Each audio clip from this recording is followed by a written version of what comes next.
have you ever just stopped and wondered what's really happening thousands of kilometers right under our feet?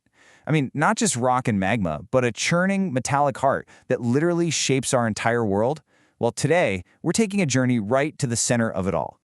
And that right there is the fundamental question, isn't it? Because if we can understand the engine at the Earth's core, we can unlock the secrets to everything, from our magnetic field to the very evolution of our planet. And believe it or not, the answer lies in a vast ocean of liquid iron.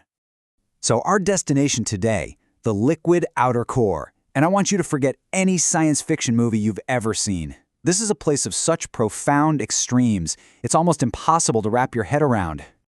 To get there, we'd have to travel down, way past the crust, straight through the mantle, all the way to a depth of almost 5,150 kilometers.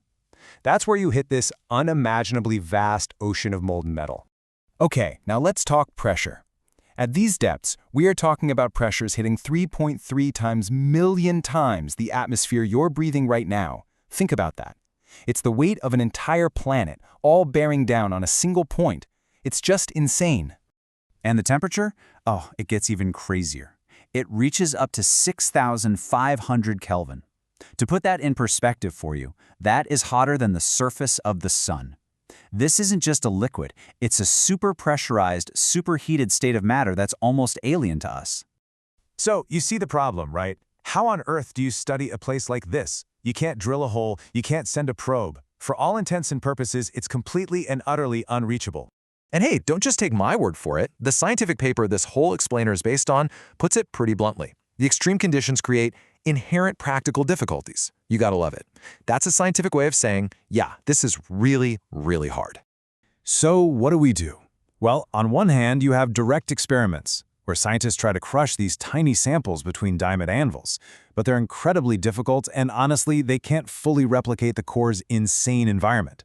But on the other hand, we have computer simulations.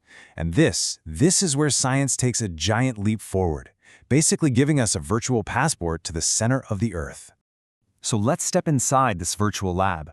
Instead of trying to recreate the core physically, scientists can now build what you might call a digital twin of it inside a supercomputer. We're talking an atom-by-atom replica of liquid iron under unbelievable stress. The technique they use for this is called ab-initio molecular dynamics, or AIMD. Now, ab initio is just a fancy Latin way of saying from the beginning. What it means is the simulation isn't just guessing, it starts with the most basic ingredients you can imagine, the electronic structure of individual iron atoms, and it uses the fundamental laws of quantum physics to build everything up from there. And this just lays it out so perfectly. You start with the basic blueprint of an iron atom. Then, you use quantum physics to figure out exactly how they push and pull on each other. You crank up the virtual pressure and temperature to those insane levels we talked about, and you just watch. You watch how a bunch of these atoms start to move and dance. And from that little dance, you can measure the properties of the entire liquid. It's brilliant.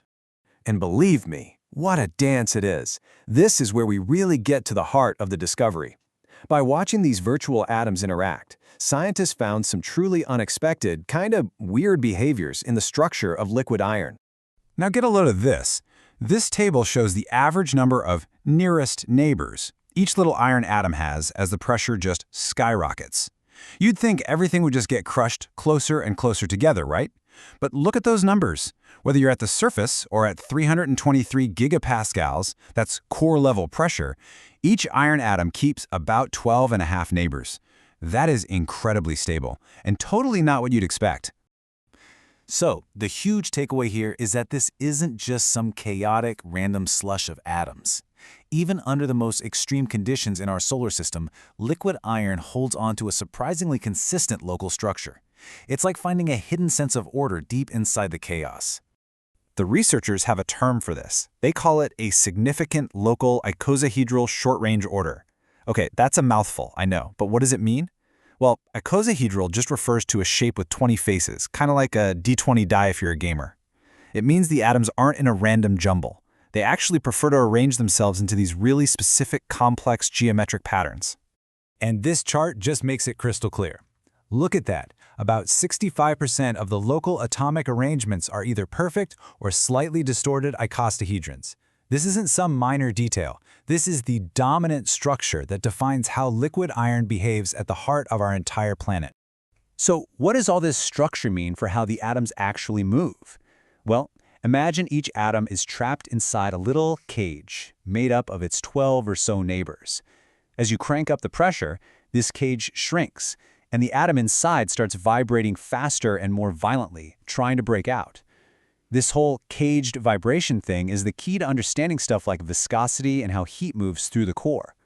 Okay, so we've seen how these individual atoms dance. Now let's do what scientists do and zoom all the way back out to see why this tiny microscopic detail has massive planet-sized consequences. And that's a totally fair question, right? How can knowing about some 20-sided atomic shapes tell us anything about the world we live on? Well, as it turns out, it tells us almost everything. Because this is the engine of our planet.